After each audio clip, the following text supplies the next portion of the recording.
They cleared the dead from the cultivation site the way you clear a field of stones, methodically, without drama, because the work was not dangerous if you did it right and got people killed if you got bored.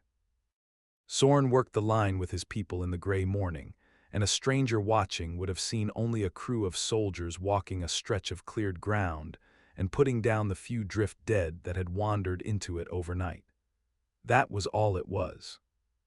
The cultivation site sat a day's hard travel inland from the southern Lantern coast, a long, irregular clearing scratched out of dangerous country, rows of seedlings in dark-turned soil, irrigation channels catching the light, and at its protected center, a camp of frightened specialist cultivators who had come to grow a forest where no forest wanted to grow. Tidewood. The timber the whole surviving world built its ships from, the only wood that lasted against salt water, and it was dying, its old groves eaten from the inland side by the slow advance of the dead lands, and the Aldenmere family had bet its entire future on getting it to take root somewhere new before the last of the old forests was gone. The dead did not respect the bet. They drifted in from the interior in ones and twos through the night, drawn by the warmth of the cultivators, and each morning the compact walked the ground and put them down before the day's work began. Drift dead, the mindless tide, 200 years of them, pulled toward the living the way water is pulled downhill, slow and patient and stupid. You killed them with a strike to the head and nothing else, and if you were calm and did it right, they were no more dangerous than heavy, ugly work. Soren's people were calm. They had done this in worse country than this. And working the line beside him, putting down the dead with an economy that made his own veterans look ornamental, was the reason he had come. Her name was Sybil, and she was the best operative Soren had ever commanded, and watching her work was the closest thing to rest his mind had gotten in a week. She moved through the drift dead like someone reading a language she had spoken since birth. Where his soldiers struck and recovered and struck again, she simply was not where the dead reached, and then they were down, and she was 3 steps on. She was Vethari, one of the people the surviving world found strange to look at directly, who occupied physical space a little differently than the human eye expected, and she had the one quality that made her worth more than any soldier in the compact. The dead could not sense her, could not feel her warmth, could not find her, could not know she was there. To the drift dead she was clearing, Sybil simply did not exist, and so she killed them at her leisure, from angles a living person could not have survived using. "You're slow this morning," she said, not looking up from the work. "I'm pacing the line," Soren said. "Someone has to watch the whole thing while you make the rest of us look bad." "Someone always has to watch the whole thing." She put down a dead thing that had come at her back without ever having had a chance. "It's the most expensive habit you have. You'd be a better fighter if you'd let go of the line for 10 seconds and just kill what's in front of you." "I'd be a worse commander." "Yes," she agreed, in the flat Vethari way that the people who knew her found clarifying and the people who didn't found alarming. "You would. That's why you're not allowed to be a better fighter. The trade isn't worth it." They worked down the line together as the light came up, and it was a thing they had done so many times across 15 years that it had stopped requiring any words at all. He took the near side, she took the far, and where a knot of the drift dead had gathered overnight against the irrigation channels they met in the middle and unmade it between them, Soren holding the line of it, forcing the dead to come to him across the cut channel where the footing favored the living, Sybil flowing around the far edge to take them from the angle they could not defend because they did not know she was there. It was not a fight. It was closer to a craft, 2 people who had survived enough together that the surviving had become a kind of fluency, and Soren let himself have the 10 seconds of it before the day turned to what the day was going to turn to. There were not many people left whose company was also rest. He did not waste the ones there were. She straightened the last of the drift dead in her section down and looked at him across the turned soil with the particular directness that 15 years had never softened. "We should talk about the thing you've been not talking about since we got here." Soren looked at the cleared ground and the seedlings and the interior tree line beyond. "After the line's done," he said, Walk it with me." They walked the perimeter together while the cultivators came out to their work behind them, and Soren let the conversation start the way he let most hard conversations start, which was by making her say it first so he could hear the holes. "Tell me the plan back to me," he said. "Not because I doubt you have it, because I want to hear it out loud." "You want to hear it out loud because hearing it out loud is the closest you can get to talking yourself out of it," Sybil said. "But I'll say it because you need to hear it and I need you to." She walked a few steps, reading the tree line out of habit, the operative in her never fully off.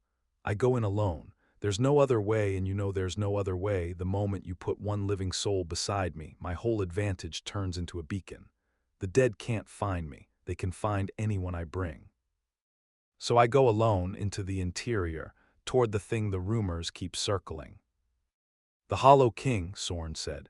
The name still sat strangely in his mouth, a thing the reports said with a kind of embarrassment, the way people name a thing they don't want to admit they believe in. A powerful undead figure deep in the interior, building something the coastal world did not understand. The Still Watch's own monitoring had started to notice it before the monitoring went dark. You find out whether he's real, what he is, what he's building. I find out and I send it back through the relay and I come home. She said the last part simply, a statement of intent rather than a promise, because Sybil did not make promises she could not keep, which was one of the reasons he trusted her judgment past the point he trusted his own. "That's the plan. The hole in it is the size of the interior and there's no closing it, so don't spend the next 2 days trying." "Why you?" Soren said. Not a question, a thing he made himself say out loud, the way he made himself read a contract a 5th time, because the answer was the whole justification, and he wanted to hear whether it still held. "Say it. Why is it you and not a column of my best with you guiding them?" "Because a column of your best is a column of warmth, and the dead would feel them coming for miles, and your best would die in that country in a week no matter how good they are. The interior isn't a place you fight your way through. It's a place that finds you and never stops. The only way through it is to be a thing it can't find." She gestured briefly at herself, the Vethari fact of her, the thing the world found strange to look at, the thing that made her the one person in the surviving world who could walk the dead lands like empty country. "There's exactly one of those available to you. You're looking at her. That's not bravery and it isn't sacrifice. It's just the only version of this that works, and we both did the arithmetic months ago." "I'll spend the next 2 days trying to find another version anyway," Soren said.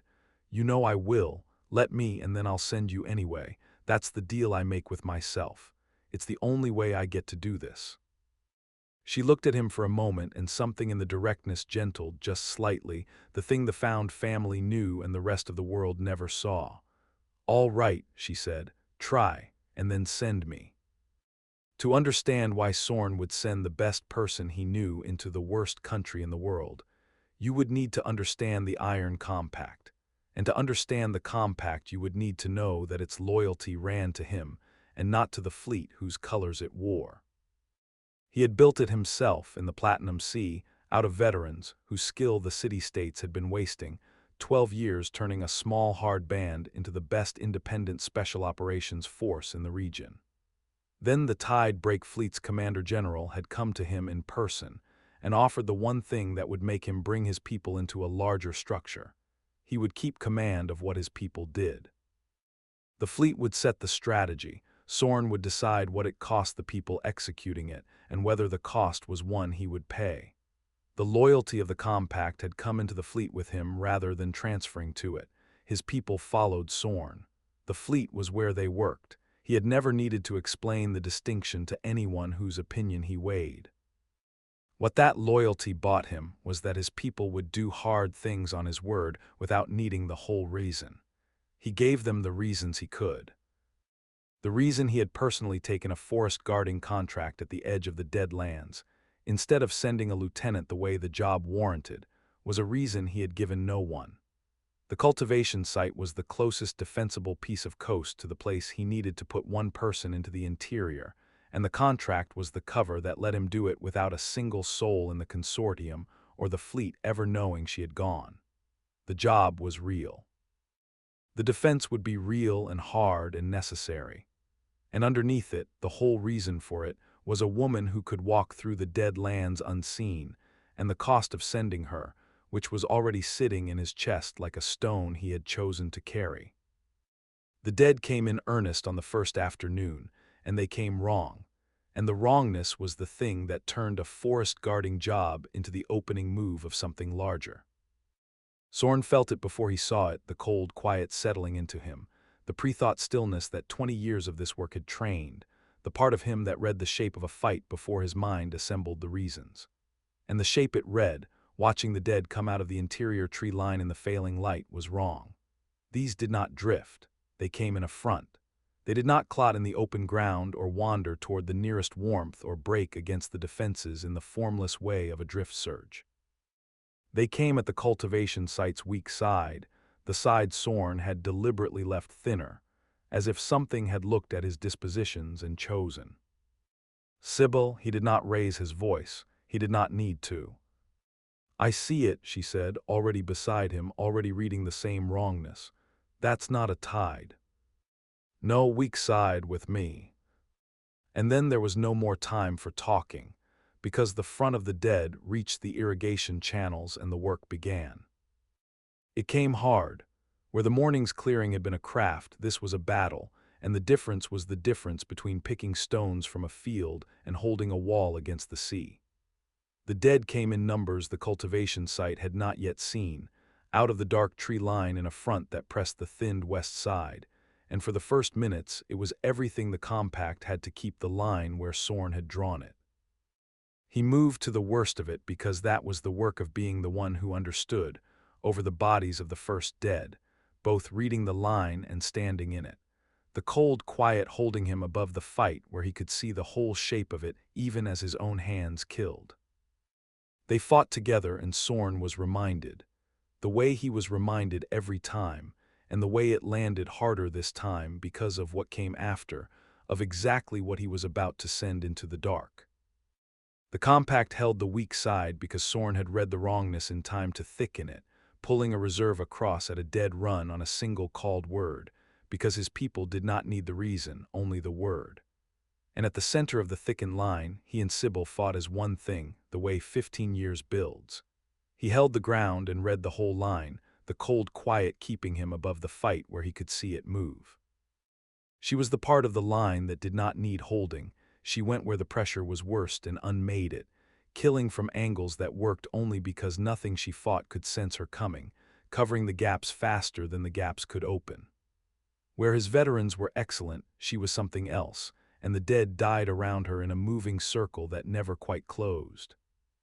He fought the way he did everything, without waste, without display, accessing violence rather than performing it, the specific economy of a man who had fought enough that it had stopped being something he prepared for and become something he simply did. A dead thing came over the channel at him, and he took its head with a short, hard stroke and was already turning to the next. And the long, grinding rhythm of holding a line against the dead found its tempo, the rhythm that was nothing like fighting the living, because the dead did not break and did not rout and did not lose their nerve. They came, and you killed them, and more came, and the only victory was the negative one, that at the end the line was still where you put it and your people were still alive. A compact veteran named Halloran went down on the left when a dead thing got inside his guard, and two others had him up and back and the gap filled before it could become a breach, and Sorn marked it without breaking his rhythm, who was hurt, where the line had bent, how much the bending had cost. The arithmetic never stopped. His people come home. It was the whole of his command under the tactics and the contracts, the thing every decision served. He spent himself carefully, and his people more carefully still, rotating tired hands back before they could make tired mistakes, the unglamorous machinery of not losing anyone. And from the cold, clear place above the fight, he watched the dead do the second wrong thing. When the weak side held, they shifted not the way a tide shifts, by the slow, blind pull of warmth, but disengaging from the thickened line and moving together toward the next thinnest point, the way soldiers probe a defense looking for the give. Something was reading his line as he adjusted it and adjusting in answer. Not the mindless tide, something with a hand on it. It cost him 4 wounded and no dead to hold the site, which was a good result and did not comfort him at all, because the thing he took from the fight was not the result. It was that the country he was about to send Sybil into could look at a defended line and think about it. In the hour after, while the light went out of the sky and his people saw to the wounded and reset the line, Sorn found Sybil at the edge of the camp, cleaning her kit, and they finished another piece of the thing they had been finishing all day. 4 wounded, she said, none of them from the part of the line I was on. I noticed, the cultivators noticed too. They've decided you're a story they'll be telling for years. Let them tell it after I'm back. Stories about people who haven't come home yet have a way of ending badly. She set the kit down and looked at the dark tree line, the operative in her measuring it. That thing today, the dead reading your line. You understand what it means for the relay. Tell me what you think it means. It means the drops have to move. If something in there can coordinate the dead, it can watch a place, and a fixed drop point is a place. I'll set the marks the way we planned for the first one, but after that I choose new ground each time and you read it off the pattern, not the map. If I ever leave a mark at a place we agreed in advance after the first, assume it's wrong. Assume something made me or made the spot and don't send anyone to it. She said it flatly, working it through for both of them. That's a change to the plan. I'm telling you now, while you can argue it, instead of in a note you can't. I'm not going to argue it, it's right.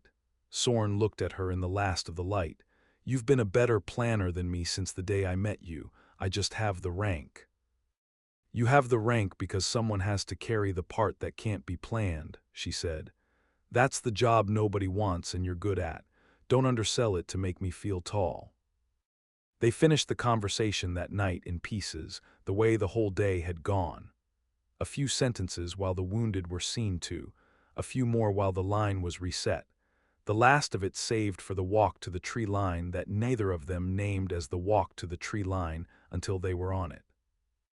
You saw it, Sorn said, the dead reading the line. I saw it, Sybil was checking her kit as they walked, the small ritual of it giving them both a place to put their hands. It changes the route, not the plan. If something in there can move the dead with intent, then there's something in there worth me finding, which is the whole reason I'm going. I'm not less safe because the country can think. I'm more useful. That's the kind of thing you say to make me feel better. That's also true. I hate those. I know, it's why I saved them for you. The corner of her mouth moved. Then it stilled and she gave him the rules, the way she had been giving them to him in fragments all day, because saying them once was not enough and they both knew it. Read the schedule, not the silence.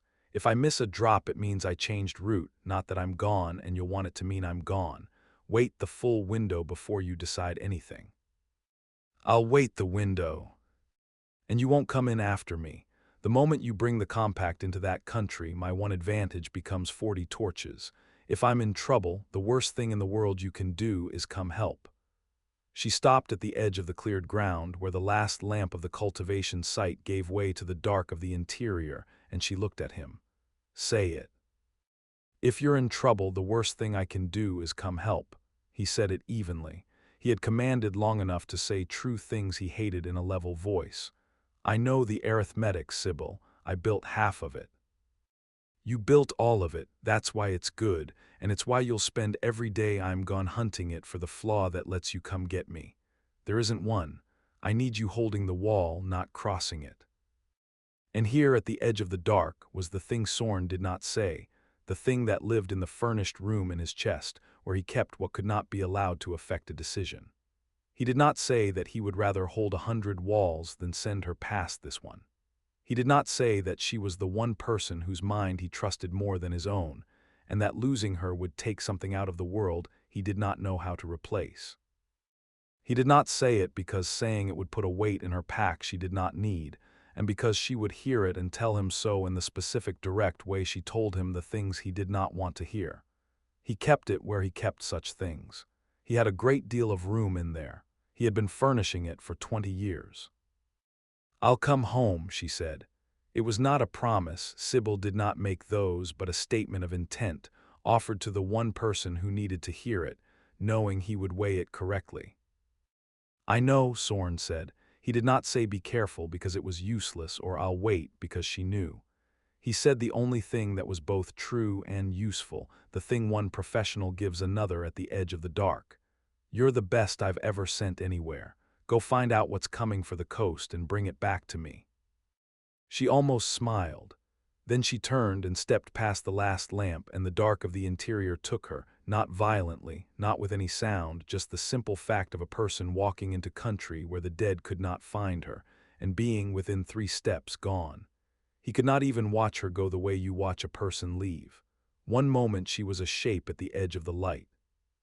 The next the dark had closed where she had been, and the interior held her, and Sorn stood alone at the tree line of the worst country in the world, with his best officer somewhere inside it, and no way to know, from this night forward, whether she was alive except by the arrival or absence of marks at 3 points on a schedule. He stood there longer than he should have. Long enough that one of his lieutenants came to the edge of the lamplight and waited, not speaking, until Sorn turned and came back into the light and was the commander again. "The sight holds," he said. "Whatever comes out of that interior, we hold this ground until I say otherwise." He looked back once at the dark where Sybil had gone.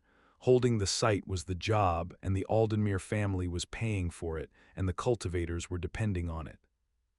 It was also, in a way he would never say aloud, and that everyone who had served under him long enough understood without being told, the only thing he could do for her now, to keep a piece of the coast standing at the edge of the dark with a light in it, a place for her to come home to. Then he turned his back on the interior, because the wall would not hold itself, and there was a great deal still to do before the first drop came due.